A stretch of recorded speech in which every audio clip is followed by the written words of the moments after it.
तो अगले आधे घंटे हम लोग अब ध्यान लगा के पढ़ने वाले हैं, और जो जो टॉपिक अभी डिस्कस करने वाला हूँ उसको ध्यान से सुनना है, समझने का ट्राई करना है। सिंपल टॉपिक है, कुछ भी कॉम्प्लिकेटेड नहीं है ऐसा जो आपको समझ में नहीं आएगा।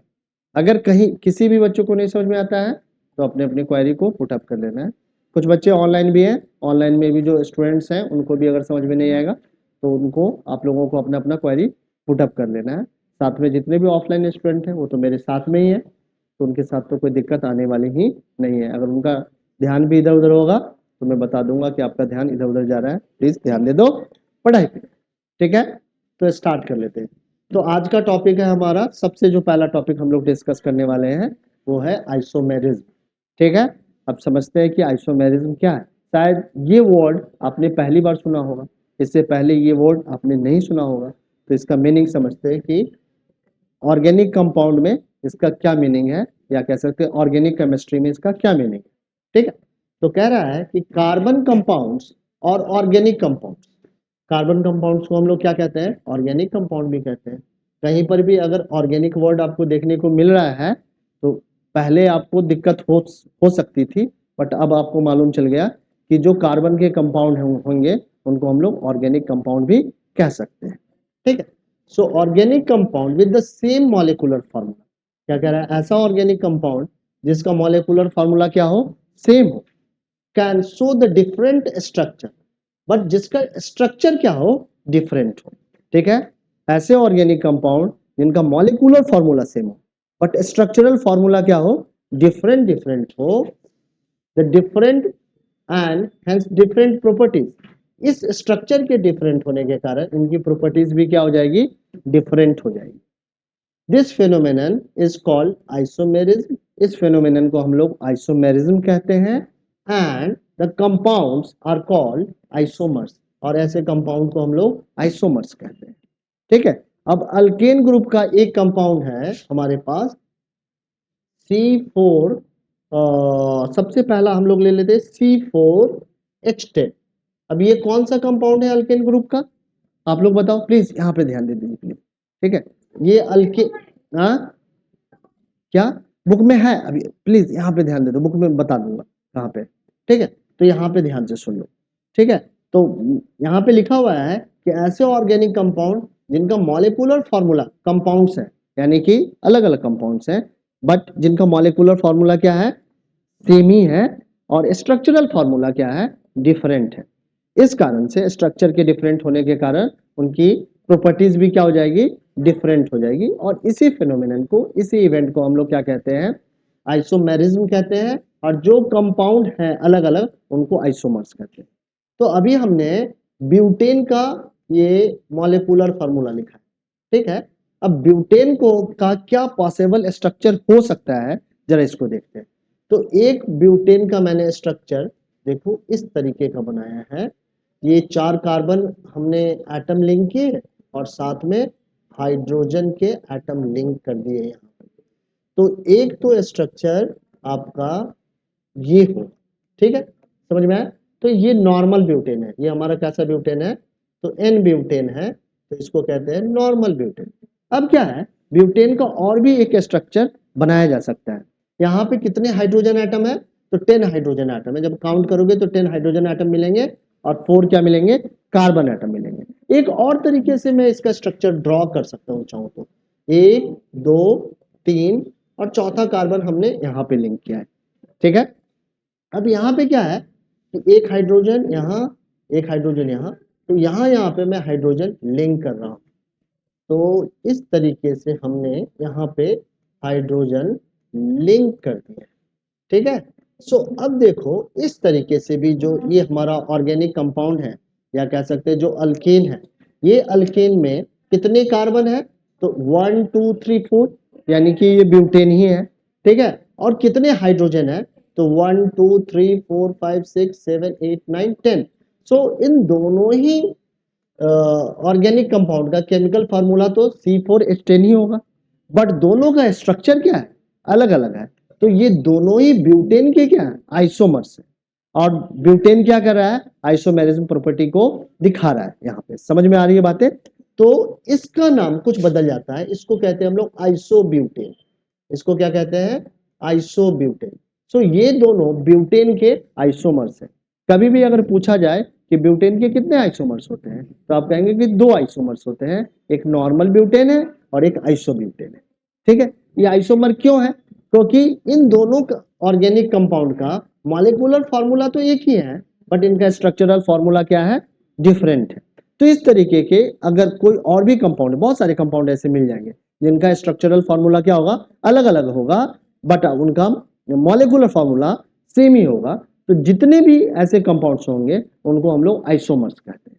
ठीक है, तो जनरली आपके क्लास में ब्यूटेन के बारे में ही पूछा जाता है।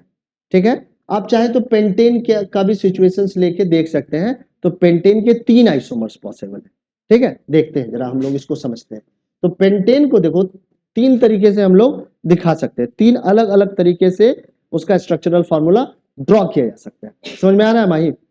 ठीक है, तो पेंटेन के 3 आइसोमर्स होते हैं। यहाँ पे स्पेस तो है नहीं, यहाँ पे मैं थोड़ा थोड़ा बना के दिखाता हूँ। तो सबसे पहले एक नॉर्मल पेंटेन हम लोग बना लेते हैं। कौन सा पेंटेन बनाते हैं? नॉर्मल। तो स्ट्रेट चेन बना लेंगे।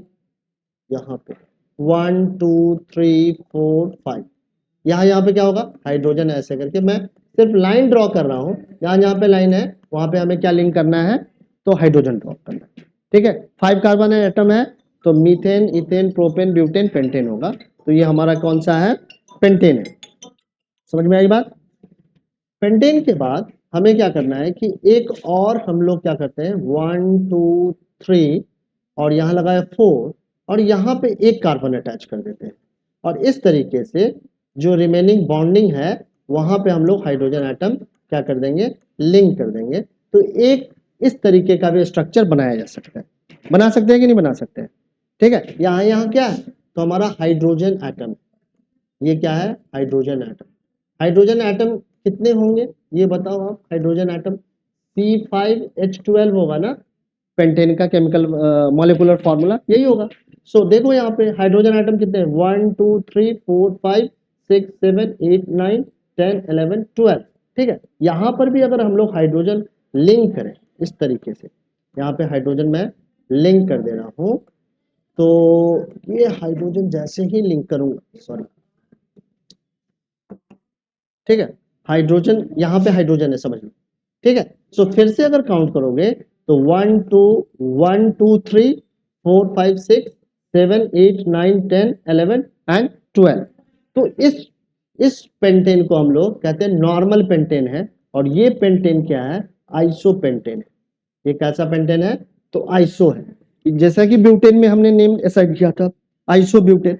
बट पेंटेन की सिचुएशन में, ब्यूटेन की सिचुएशन में 2 ही स्ट्रक्चर पॉसिबल है, लेकिन पेंटेन की सिचुएशन में हम लोग क्या कर सकते हैं? 3 स्ट्रक्चर ड्रॉ कर सकते हैं। एक और भी स्ट्रक्चर पॉसिबल है पेंटेन का। ठीक है, यहाँ पे एक कार्बन, दूसरा और ये तीसरा।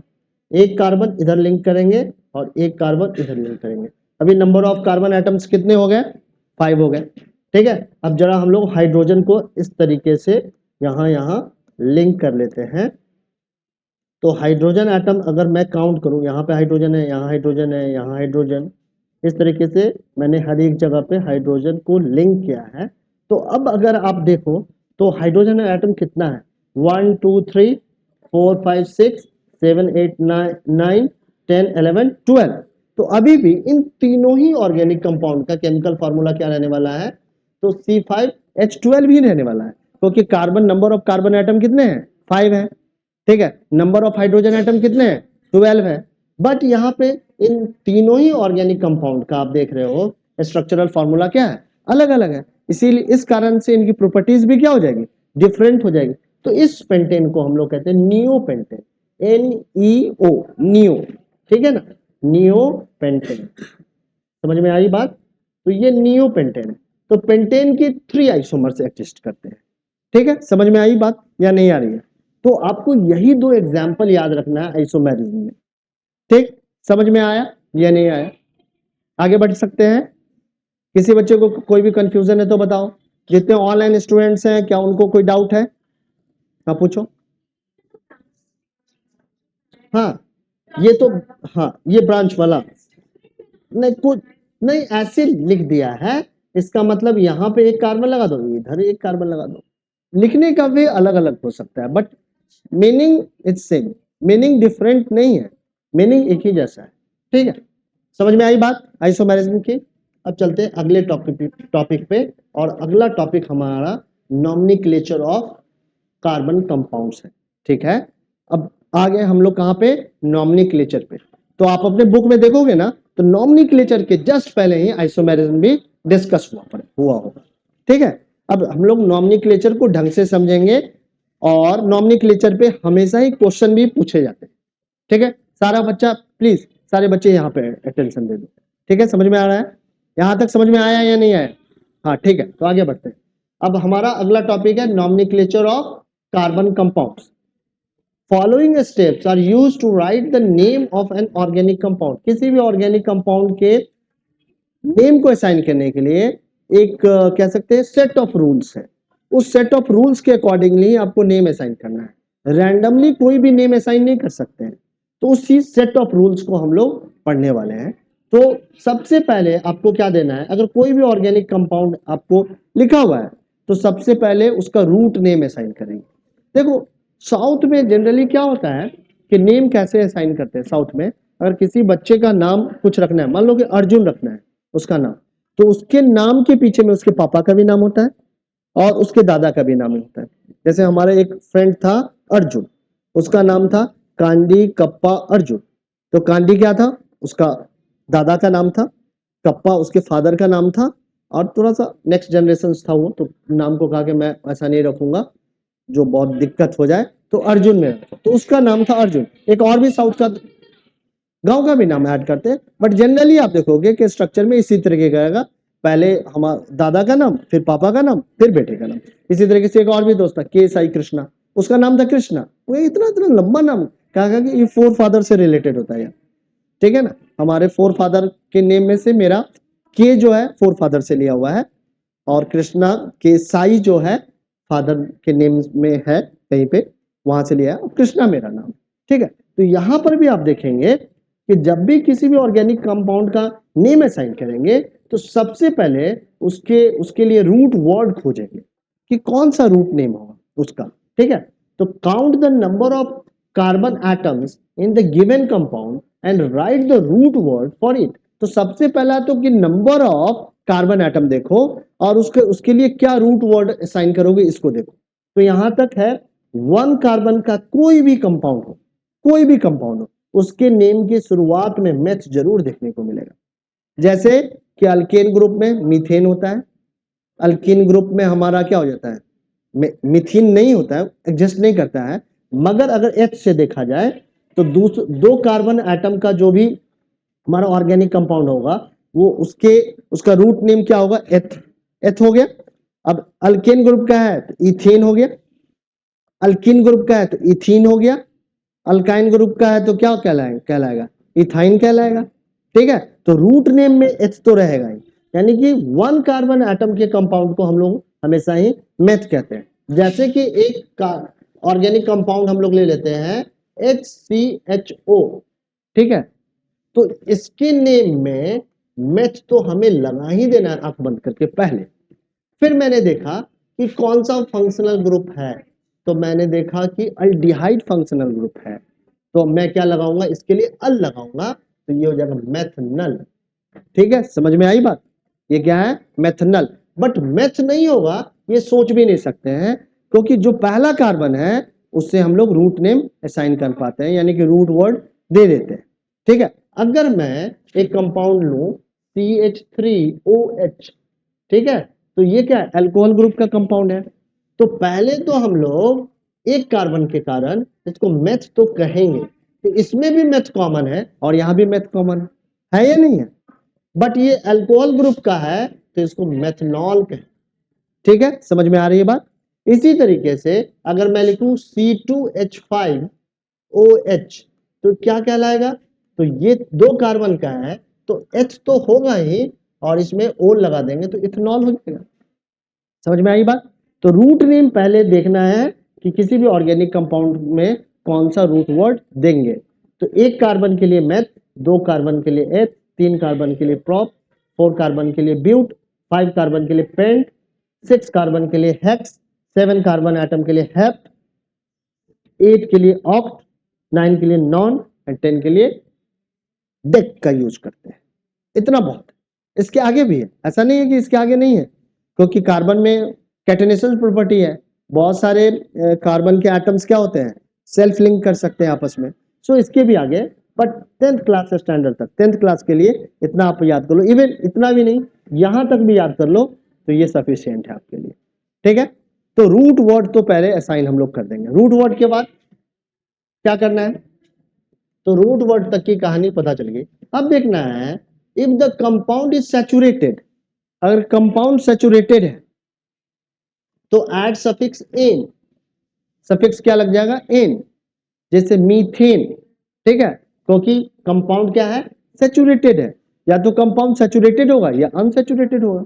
ठीक है ना, तो सैचुरेटेड के लिए सफिक्स लगाना है एन, जैसे मैंने लिखा CH4, तो ये कैसा कंपाउंड है, सैचुरेटेड है, इसका रूट वर्ड क्या असाइन करेंगे, तो मेथ, मेथ के बाद क्या लिखेंगे, इसका मेन मेथ के बाद क्या लिखेंगे, तो सैचुरेटेड है तो एन लिख दिया। इसी तरीके से अगर मैं लिखूं C2H6 लिखूं तो इसके लिए रूट वर्ड क्या हो जाएगा, ये हो जाएगा एथ, और इसके बाद चूंकि ये हमारा सैचुरेटेड कंपाउंड है, क्योंकि जैसे ही इसका स्ट्रक्चर ड्रॉ करोगे तो पता चलेगा आपको कि कार्बन कार्बन के बीच में जो लिंकिंग है वो क्या है, सिंगल कोवैलेंट बॉन्ड के थ्रू लिंकिंग है, इसीलिए इसको सैचुरेटेड कंपाउंड कहेंगे, और सैचुरेटेड कंपाउंड के लिए सफिक्स क्या है, एन है। But if is unsaturated then add suffix in, तो हमें क्या लगाना है, in लगाना है, and in for the double bond, and in for the triple bond, यहाँ पे क्या होगा, ट्रिपल बॉन्ड, यानी कि डबल बॉन्ड के लिए हम लोग इन लगाएंगे और ट्रिपल बॉन्ड के लिए क्या लगाएंगे, आइन लगाएंगे। एक हम लोग एग्जाम्पल लेते हैं और इसको थोड़ा सा और भी स्पष्ट करते हैं या समझने का ट्राई करते हैं। ठीक है, एक कंपाउंड हम लोग ले लेते हैं C2H6, दूसरा कंपाउंड लिया C2H4, तीसरा कंपाउंड लिया C2H2। ठीक है, अब ये तीनों ही ऑर्गेनिक कंपाउंड में कितने कार्बन एटम है, तो 2, यानी कि तीनों का ही हमारा इनिशियल नेम क्या होगा, एथ होगा, यानी कि एथ रूट वर्ड तो असाइन ही कर सकते हैं। जैसे कि साउथ में बताया कि एक फादर के 3 बच्चे हैं तो फादर का तो नाम इन्वॉल्व तीनों बच्चे में हो जाएगा, होगा या नहीं होगा, तो इन तीनों में एथ हो गया। अब एनालाइज क्या करना है, ये सैचुरेटेड है या अनसैचुरेटेड है, अगर अनसैचुरेटेड है तो इसमें कैसी बाउंडिंग है, डबल बाउंडिंग है तो इन लाएंगे लगाएंगे, और ट्रिपल बाउंडिंग है तो आइन लगाएंगे, तो ये पता चलेगा कि कितने हाइड्रोजन एटम इसके साथ लिंक है। ठीक है, अब इसके साथ कितने हाइड्रोजन एटम लिंक है, 6, तो 6 कार्बन, हमें 6 हाइड्रोजन एटम कैसे 2 कार्बन एटम में लिंक करेंगे, ये तभी पॉसिबल है जब कार्बन और कार्बन के बीच में क्या हो, सिंगल बॉन्ड हो। तो सिंगल बॉन्ड जैसे ही होगा तो यहाँ पे हम लोग क्या कर देंगे, इस तरीके से बॉन्डिंग दिखा देंगे, और ये आपका बन गया, तो ये पता चल गया हमें कि ये सैचुरेटेड हाइड्रोकार्बन है, इसीलिए लगा देंगे N, तो बन गया इथेन। ठीक है, अब इसी तरीके से समझ में आ रहा है इतना, यानी कि इसमें सेट ऑफ रूल्स हैं और सेट ऑफ रूल्स के बियॉन्ड नहीं जाना है। ठीक है ना, उसी सेट ऑफ रूल को फॉलो करना है, आप अपने आप ही नेम असाइन कर पाएंगे। नेम याद नहीं करना है, नेम को सेट ऑफ रूल्स के अकॉर्डिंगली लिखना है। ठीक है, अब दूसरा क्या है, C2H4, अब फिर से जज करना है कि ये सैचुरेटेड है या अनसैचुरेटेड है। तो हमने क्या देखा कि हाइड्रोजन एटम हमारे कितने हैं, तो हाइड्रोजन एटम तो 4 ही हैं, तो 2 यहां लगा सकते हैं और 2 यहां लगा सकते हैं। अब क्या कार्बन की टेट्रावैलेंसी कंप्लीट हो रही है, कार्बन 4 बॉन्डिंग बना पा रहा है, नहीं बना पा रहा है, तो 4 बॉन्डिंग के लिए यहाँ पे एक बॉन्डिंग और बनाना पड़ेगा। ठीक है, तो यहाँ पे कैसा कोवेलेंट बॉन्डिंग है, तो डबल कोवेलेंट बॉन्डिंग है, सफिक्स क्या लग जाएगा, इन, E-N-E। ठीक है, तो ये इथेन और ये इथीन। अब अगले में मैंने क्या किया, एक कार्बन को एक कार्बन से लिंक किया, ठीक है, साथ में एक एक हाइड्रोजन लिंक किया, क्योंकि इससे ज्यादा नहीं कर सकता हूं, क्योंकि मॉलिक्यूलर फॉर्मूला में ऐसा ही लिखा हुआ है, C2H2 लिखा हुआ है, तो 2 हाइड्रोजन एटम से ज्यादा तो लिंक नहीं कर सकते हैं, तो कार्बन और कार्बन के बीच में बॉन्डिंग को क्या करना पड़ेगा, बढ़ाना पड़ेगा, बढ़ाया तो ट्रिपल को वैलेंट बॉन्ड निकला, और इस तरीके से यह क्या बन जाएगा, इथाइन। यहां तक क्लियर है? ठीक है, तो पहले रूट वर्ड, फिर देखो सैचुरेटेड, अनसैचुरेटेड, सैचुरेटेड है तो एन, अनसैचुरेटेड है तो फिर रुक जाना है और देखना है कि डबल बाउंडिंग है या ट्रिपल बाउंडिंग है। डबल बाउंडिंग है तो लगा देंगे इन, और ट्रिपल बाउंडिंग है तो लगा देंगे आइन। समझ में आया या नहीं आया? ठीक है, यहां तक समझ में आ गया सारे बच्चों को? आगे बढ़े, चलो। अब अगला स्टेप क्या कह रहा है? तो अगले स्टेप में कह रहा है यहाँ पे कि if functional group is present in the compound, it is indicated by adding its suffix। अगर कंपाउंड में फंक्शनल ग्रुप है तो उसको भी इंडिकेट करना पड़ेगा और फिर उसमें सफिक्स लगाना पड़ेगा। तो हर एक फंक्शनल ग्रुप का अलग अलग सफिक्स है, ठीक है ना। तो पहले हमने क्या देखा कि कितने नंबर ऑफ कार्बन एटम्स हैं, उसके लिए रूट वर्ड असाइन किया। फिर देखा सैचुरेटेड अनसैचुरेटेड है या नहीं, तो उसके लिए एन, इन, आइन असाइन किया। अब उसके बाद देखेंगे कि उसमें फंक्शनल ग्रुप अटैच होगा या नहीं होगा। अगर हाइड्रोजन एटम है तब तो कोई दिक्कत ही नहीं है, बट हाइड्रोजन एटम के अलावा कोई रिएक्टिव पार्ट है या ग्रुप ऑफ एटम उसमें लिंक है जिसपे पूरे ऑर्गेनिक कंपाउंड की केमिकल प्रॉपर्टी डिपेंड कर रही है, तो वो फंक्शनल ग्रुप है। तो पहले फंक्शनल ग्रुप आइडेंटिफाई करनी पड़ेगी। अब जैसे ही फंक्शनल ग्रुप आइडेंटिफाई होगा तो हर एक फंक्शनल ग्रुप का अलग अलग सफिक्स है। जैसे एल्कोहल के लिए ओल है, ठीक है, अल्डिहाइड के लिए अल है, कीटोन के लिए ओन है, कार्बोक्सिलिक एसिड के लिए ओइक एसिड है। हेलोजेन के लिए प्रीफिक्स लगाते हैं, हेलोजन ग्रुप के लिए क्या लगाते हैं, प्रीफिक्स लगाते हैं, क्लोरो, ब्रोमो, इस तरीके से, फ्लोरो, ठीक है ना। इसमें आ जाता है फ्लोरीन, ब्रोमीन, ठीक है, आयोडीन, इस तरीके के कंपाउंड इसमें। जैसे ये है CH3Cl है, ठीक है, तो क्लोरोमीथेन हो जाएगा। Br C2H5 है तो ब्रोमो इथेन हो जाएगा। समझ में आई बात? तो हेलोजन के लिए ऐसा है। डबल बॉन्ड और ट्रिपल बॉन्ड के लिए तो बता ही दिया, इन और आइन लगाया जाता है। तो इस तरीके से हम लोग किसी भी ऑर्गेनिक कंपाउंड का नेम असाइन कर सकते हैं। समझ में आई बात या नहीं आई? आ रही है? अब जैसे एक ऑर्गेनिक कंपाउंड हम लोग ले लेते हैं, एग्जाम्पल ले लेते हैं। एग्जाम्पल में क्या ले लिया हमने? तो एग्जाम्पल में हमने लिया CH3COOH, ठीक है। सबसे क्या एसिटिक एसिड है, बट इसका IUPAC नेम एसिटिक एसिड नहीं है, ठीक है ना। तो आपको IUPAC नेम असाइन करना है इसका, ठीक है। तो कैसे असाइन करेंगे?